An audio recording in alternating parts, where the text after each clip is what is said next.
भाग 1 से स्पीति में बारिश, जिसे लिखा है कृष्णनाथ जी ने। स्पीति में बारिश, यह पाठ जो है एक यात्रा वृतांत है।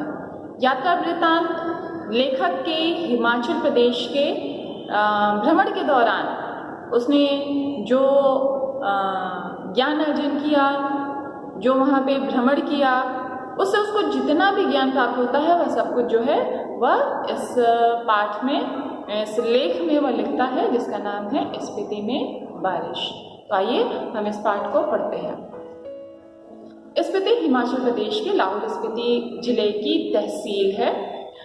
लाहौल स्पीति का यह योग भी आकस्मिक ही है। इसमें बहुत योगा योग नहीं है। ऊंचे दर्रों और कठिन रास्तों के कारण इतिहास में भी कम रहा है।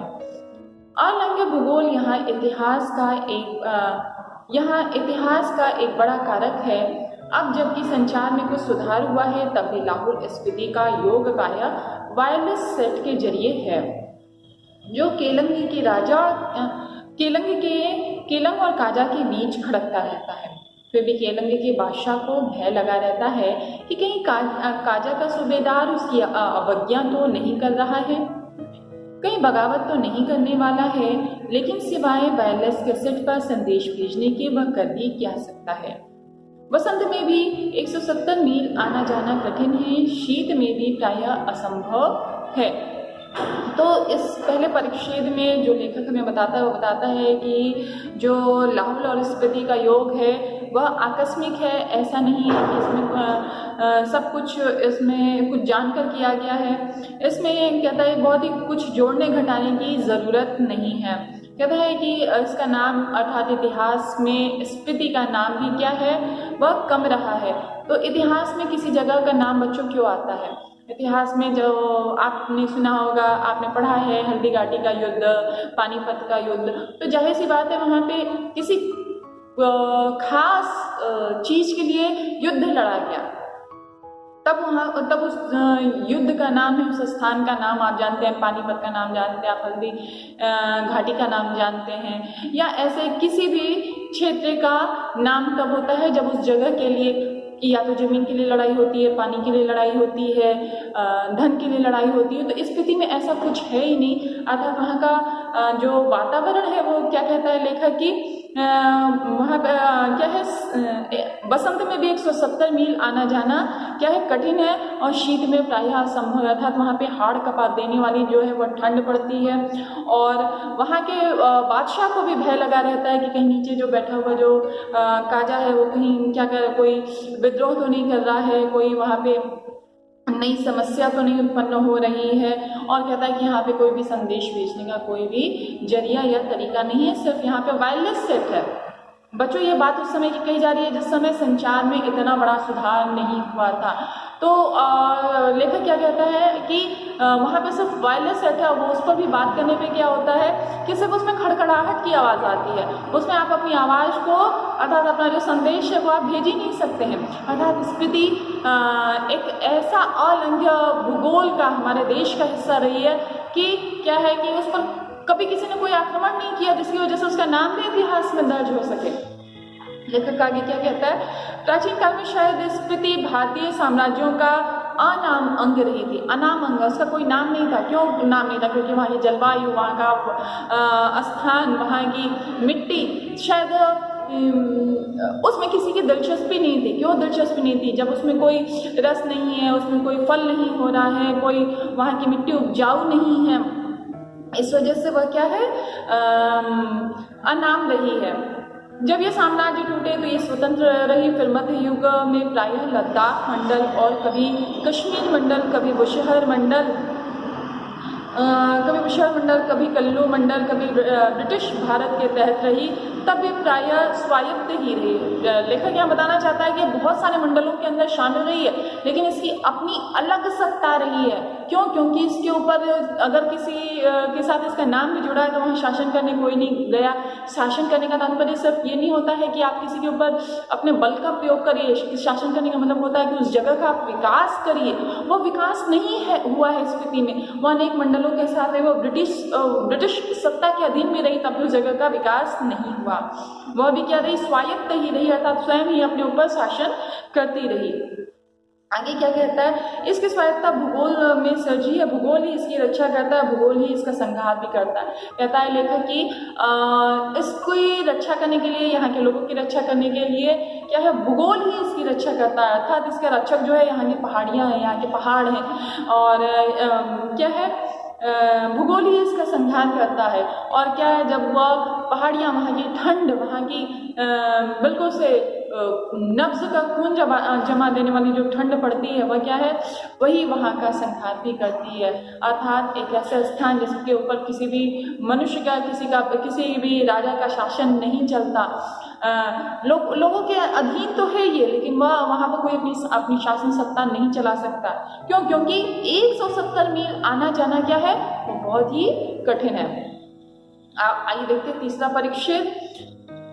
पहले कभी उन राजाओं का कोई हरकारा आता था, हरकारा यानी संदेशवाहक, हरकारा आता था तो उसके आते जाते वह अल्प वसंत बीत जाता था। अर्थात इतनी दूरी 170 मील की जो संदेशवाहक भी आता था, तो एक मौसम से दूसरा मौसम बीत ही जाता था।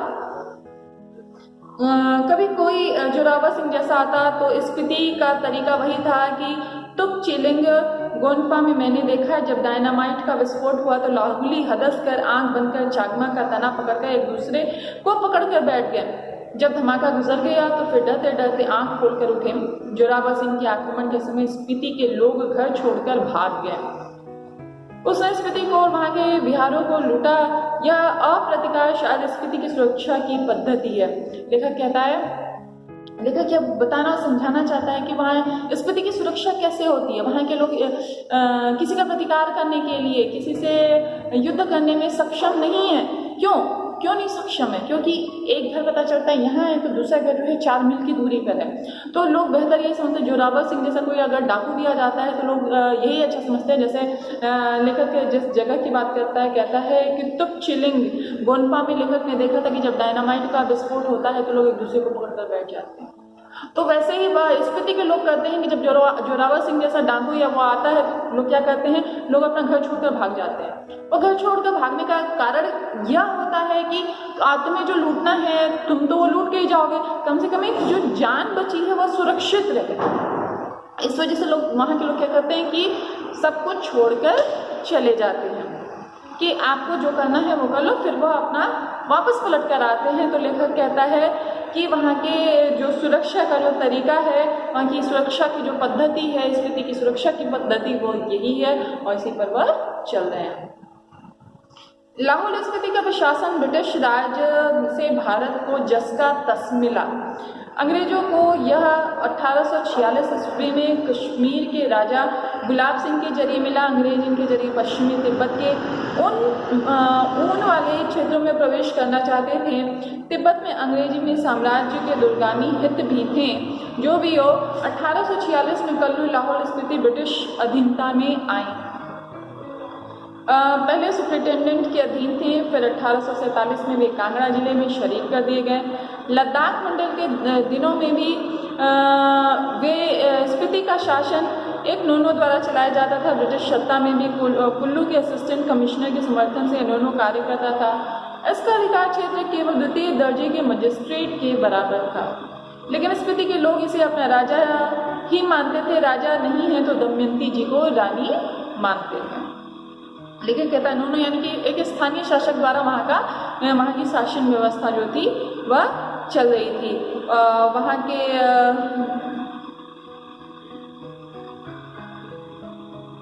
फिर आगे कहता है लेखक कि 1873 में स्पीति रेगुलेशन पास हुआ था। स्पीति को बढ़ाने के लिए, स्पीति में विकास लाने के लिए एक रेगुलेशन पास होता है वह सन 1873 में, जिसके तहत लाहौल और स्पीति को विशेष दर्जा दिया गया। ब्रिटिश भारत के अन्य कानून यहाँ नहीं लागू होते थे। रेगुलेशन के अधीन प्रशासन के अधिकार नोनो को दिए गए, जिसमें मालगुजारी इकट्ठा करना और छोटे छोटे फौजदारी के मुकदमों का फैसला करना भी शामिल था। मतलब इसमें ये बताता है कि इसमें इस रेगुलेशन के ज़रिए वहाँ पे छोटे छोटे जो केस आते थे, छोटी छोटी जो समस्याएं थी, उनका निस्तारण वहाँ पे किया जाता था। और क्या स्वराज्य के बाद 1960 में लाहौल स्पीति पंजाब राज्य के अंतर्गत एक अलग जिला बना दिया गया, जिसका केंद्र केलंग में है। 1966 में जब हिमाचल प्रदेश राज्य बना तो लाहौल स्पीति उसका उत्तरी छोर का जिला हो गया। फिर आगे, यह देश का सबसे अधिक दुर्गम क्षेत्र है। लेखक क्या कहता है कि स्पीति जो है वह जो है यहाँ का सबसे दुर्गम मतलब दुर्गम एकदम कठिनता से भरा हुआ स्थान है। स्पीति 31.42 और 32.59 अक्षांश उत्तर और 77.26 और 78.42 पूर्व देशांतर के बीच स्थित है। ये चारों ओर से ऊंचे ऊंचे पहाड़ों का कैदी है। स्पीति में क्या है, स्पीति के बारे में बताता है कि चारों तरफ ऊंचे ऊंचे पहाड़ है और बीच में स्पीति स्थित है। इन पहाड़ों की औसत ऊंचाई जो है 18,000 फीट है। यह पहाड़ उसे पूरब में तिब्बत, पश्चिम और लाहौल, दक्षिण में किन्नौर और उत्तर में लद्दाख से अलग करते हैं। इसकी मुख्य घाटी से नाम की स्पीति नदी की घाटी है। स्पीति पश्चिम हिमालय में लगभग 16,000 फुट की ऊंचाई से निकलकर पूरब में तिब्बत में बहती है। वहाँ में से स्पीति में आती है। स्पीति से बढ़कर पुराने रामपुर बुशहर राज्य में अब किन्नौर जिले में बहती हुई सतलुज में मिलती है। मेरी इस स्पीति नदी से प्रीति है। लेखक क्या कहता है कि स्पीति का नाम कैसे स्पीति पड़ा उस बारे में बताता है और कहता है कि इस स्पीति नदी को वो बहुत ज़्यादा प्रेम करता है, बहुत ज़्यादा उसे उस नदी से उसका लगाव है। इस स्पीति में मैं सिर्फ इस नदी को ही पहचानता हूँ, सुनता हूँ कि कोई पारा नदी भी है, फिर घाटी है। लेखक कहता है कि यहाँ पर शायद एक और नदी बहती है जिसका नाम है पारा नदी, और वह क्या है कि उसके बाद घाटी है। स्पीति के अलावा पिंकी घाटी भी वहाँ पे प्रसिद्ध है। मान भाई से इसका किस्सा सुना है, अत्यंत बीहड़ और वीरान है। लेखक कहता है कि वह स्थान बहुत ही बीहड़ है। इनमें से शायद स्पीति की घाटी ही आबाद था। जो भी थोड़े बहुत लोग रहते हैं वह स्पीति में ही रहते हैं। जैसे यह आबाद है वो आप देख ही रहे हैं, प्रति वर्ग मील 4 से भी कम लोग बसते हैं। लेकिन कहता है कि आप समझ ही सकते हैं कि जिस हिसाब से मैं बता रहा हूँ कि यहाँ पे 4 वर्ग मील पे जो क्या है, प्रति वर्ग मील पे 4 से भी कम लोग बसते हैं। तो आप इसकी आबादी को समझ सकते हैं कि यहाँ पे कितने लोग रहते होंगे। आगे लेखक कहता है कि चरज यह नहीं कि इतने कम लोग क्यों हैं, अच्छा यह है कि इतने लोग भी कैसे बसे हुए हैं। मैंने जब स्पीति की विपत्ति बताई है तो लोगों ने यही पूछा, आखिर तब लोग वहाँ रहते क्यों हैं। 8-9 महीने शेष दुनिया से कटे हुए हैं, ठंड में ठिठुर रहे हैं, सिर्फ एक फसल उगाते हैं, लकड़ी भी नहीं है कि घर गर्म रख सकें, वृत्ति नहीं है, फिर क्यों रहते हैं? क्या अपने धर्म की रक्षा के लिए रहते हैं, अपनी जन्मभूमि के ममत्व के कारण रहते हैं, या इस मजबूरी में रहते हैं कि और कहीं नहीं जा सकते? लेखक कहता है कि अगर मैं जिसको भी स्पीति के कष्ट और संकट के बारे में बताता हूँ तो लोग कहते हैं कि वो जो उतने लोग वहाँ रहते हैं वो रहते क्यों हैं? क्या उस जगह से उनकी विशेष प्रीति है, विशेष ममता है, या वह यह सोचते हैं कि वो कहीं और नहीं जा सकते, वह कहीं और जीवन यापन नहीं कर सकते? उन्होंने वो क्योंकि वो शेष दुनिया से कटे हैं, शेष दुनिया के बारे में वो नहीं जानते। फिर एक कहते हैं कि या फिर बातों के साथ साथ यह सब कारण ही है, मैं नहीं जानता, मैं तो ये देखता हूँ कि यहाँ रह रहे हैं इसलिए रह रहे हैं और कोई तर्क नहीं है। लेखक कहता है कि वो यहाँ रह रहे हैं, बस रह रहे हैं, इसके रहने के पीछे कोई तर्क नहीं है, मैं कोई तर्क नहीं जानता, मैं ये क्यों रह रहे हैं, क्या कारण है, वह लेखक नहीं जानता है। क्योंकि वहाँ का जीवन बहुत ही ज़्यादा कष्टों से भरा हुआ है। तर्क से हम किसी चीज को भले सिद्ध कर सकें, स्पीति में रहने को सिद्ध नहीं कर सकते। लेखक कहता है, लेखक के कहने का तात्पर्य है कि हम तर्क से, डिस्कशन से हम बहुत सारी चीजों को सिद्ध तो कर सकते हैं, लेकिन स्पीति में रहने के कारण को सिद्ध नहीं कर सकते कि लोग वाकई में वहां पर रहते क्यों हैं। बहुत सारी चीजें जो हैं वो तर्क से परे होती हैं। तो आगे क्या कहता है, लेकिन तर्क का इतना मोह क्यों? ज्यादा कारक संसार और निर्माण अतर्क है। तर्क से परे है। कहता है लेखक कि ये जो संसार है वह तर्क से परे है। हाँ, कि हम अगर इस पे तर्क करने लग जाएं कि मृत्यु के बाद क्या है, संसार कैसे इस संसार की उत्पत्ति हुई, कैसे क्या हुआ, तो बहुत सारी चीज़ें क्या हैं, तर्क से परे की चीज़ें हैं, उन पर बहस के चक्कर में नहीं पड़ना चाहिए। और बहुत सारी चीज़ें क्या है कि हमारे तर्क से बाहर की चीज़ें हैं जिनको हम तर्क से नहीं जीत सकते। ये लेखक क्या कहता है, स्पीति नदी के साथ साथ मेरा थोड़ा परिचय स्पीति के पहाड़ों का भी है। स्पीति के पहाड़ लाहौल से ज़्यादा ऊंचे, नंगे और भव्य हैं। इसके शिरों पर स्पीति के नर नारियों का आर्तनाद जमा हुआ है। शिव का अट्टहास नहीं, हिम का आर्तनाद है, ठिठुरन है, गलन है, व्यथा है। देखा कहता है कि वहाँ पे क्या है, जो स्पीति है इसमें अत्यधिक ठंड पड़ती है। और यहाँ पे क्या है, यहाँ पे बहुत ही ज्यादा, यहाँ कहता है लेखक क्या कहता है, लेखक कहता है कि यहाँ पे शिव का अट्टहास नहीं है। हम मानते हैं कि शिव का स्थान कहाँ है, शिव का स्थान हिमालय पर्वत है, परंतु क्या कहता है लेखक कि शिव का अट्टहास नहीं है, हिम का आर्तनाद है, ठिठुरन है, गलन है, व्यथा है, कष्ट है। लेखक कहता है कि ठंड जो है वहाँ पे आपको भक्ति की तरफ प्रेरित नहीं करती। ये जो ठंड है यह आप के अंदर जो है कष्ट पैदा करती है, आपको ठिठुरन देती है, आपको गलन देती है। लेकिन कहता है इस व्यथा की कथा इन पहाड़ों की ऊंचाइयों के आंकड़ों में नहीं कही जा सकती।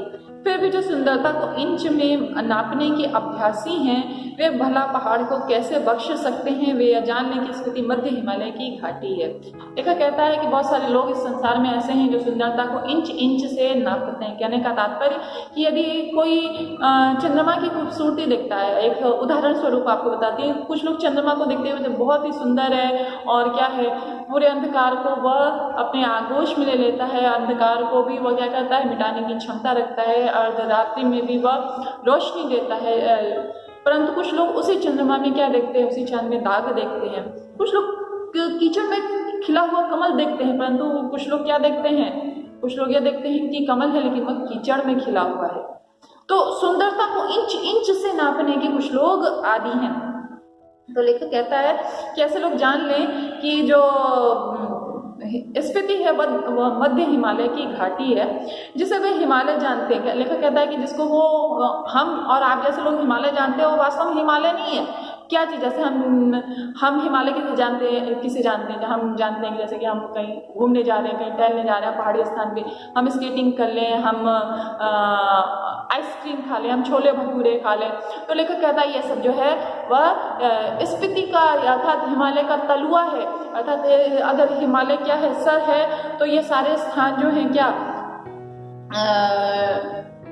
कुल्लू, मनाली, शिमला, मसूरी, नैनीताल, श्रीनगर, ये सब क्या है, हिमालय की, ये सब हिमालय नहीं है, ये सब हिमालय का तलुआ है। बिल्कुल से पैर का तलवा क्या होता है, पैर जो होता है उसके बीच बिल्कुल नीचे का तल का हिस्सा कहता है, वो सब हिमालय का तलुआ है। और जो हिमालय है वह क्या है, जब तलुआ ऐसा है तो सोचो तुम वह हिमालय का शीर्ष स्थान, ऊंचाई का स्थान कैसा होगा। आगे लेखक कहता है शिवालिक या पीर पंचाल या ऐसा ही कुछ उसका नाम है। यह तलहटी है, रोहतांग, जोत के पार मध्य हिमालय है। इसमें ये लाहौल स्पीति की घाटियां हैं। इन घाटियों की औसत ऊंचाई नापी गई है। श्री कनिंघम के अनुसार लाहौल की समुद्र की सतह से ऊंचाई 10,535 फीट है। स्पीति की 12,986 फीट है, यानी लगभग 13,000 फीट तो औसत ऊंचाई है। लेखक कहता है कि इसकी जो ऊंचाई नापी गई है क्या है, औसत ऊंचाई और के बारे में बताता है लेखक आगे कहता है मध्य हिमालय की जो श्रेणियां स्पीति को घेरे हुए हैं उनमें जो उत्तर में है वह 12 लाचा श्रेणी, उन्हें 12 लाचा श्रेणियों का विस्तार समझें। 12 लाचा दर्रे की ऊंचाई का अनुमान 16,221 फीट से लगाकर 16,500 फीट का लगाया गया है। इस पर्वत श्रेणी में दो चोटियों की ऊंचाई 21,000 फीट से अधिक है। दक्षिण में भी जो श्रेणी है वह मानी श्रेणी कहलाती है। लेखक कहता है कि इन पहाड़ी स्थानों पर एक ऐसा स्थान है, सभी ऊंचे ऊंचे पहाड़ियां हैं, जिसमें क्या है बताता है कि एक जो है एक पहाड़ी की ऊंचाई जो है, पहाड़ की ऊंचाई 21,000 फीट है। आगे लेखक क्या कहता है कि अब एक जो पर्वत है उसका नाम क्या है, मानी श्रेणी उसे कहा जाता है। लेखक कहता है कि यह माने श्रेणी इसका नाम क्यों पड़ा। लेखक बताता है कि इसका क्या अर्थ है कहीं या बौद्धों के मान्य मंत्र के नाम पर तो क्या है, नहीं है। लेखक कहता है कि ऐसा तो नहीं कि इस पर्वत का नाम मान्य मंत्र बौद्धों के मान्य मंत्र के नाम पर रख दिया है। आपको पता होगा कि कृष्णचंद्र जी जो है बौद्ध दर्शन के बारे में बहुत अधिक जानते हैं। इनका क्या है, इन्होंने बौद्ध दर्शन के बारे में काफ़ी अध्ययन किया हुआ है, इस वजह से वह इस मान्य मंत्र को जानते हैं। कहते हैं, आगे बताते हैं कि ओम मणि पद्महे ओम मणि पद्मे हुंग, या इसका बीज मंत्र है, इसका बड़ा महात्म्य है।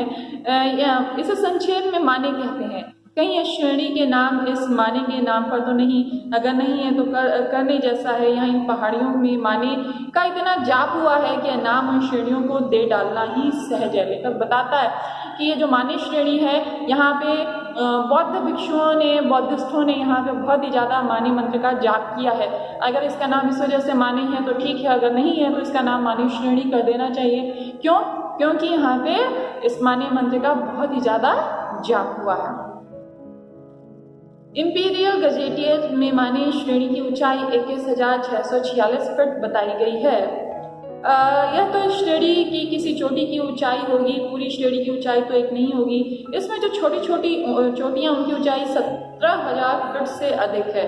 कई गांव समुद्र की सतह से 13,000 फीट से ऊंचे बसे हैं। ये 1 या 2 14,000 फीट की ऊंचाई पर हैं, या मध्य हिमालय है, इसमें स्पीति स्थित है। लेखक कहता है कि यहाँ की जो छोटे छोटे भी पहाड़ हैं, उनकी जो ऊंचाई है वह 14,000 से 17,000 फीट तक की है। ये छोटी पहाड़ियों की ऊंचाई की लेखक बात करता है।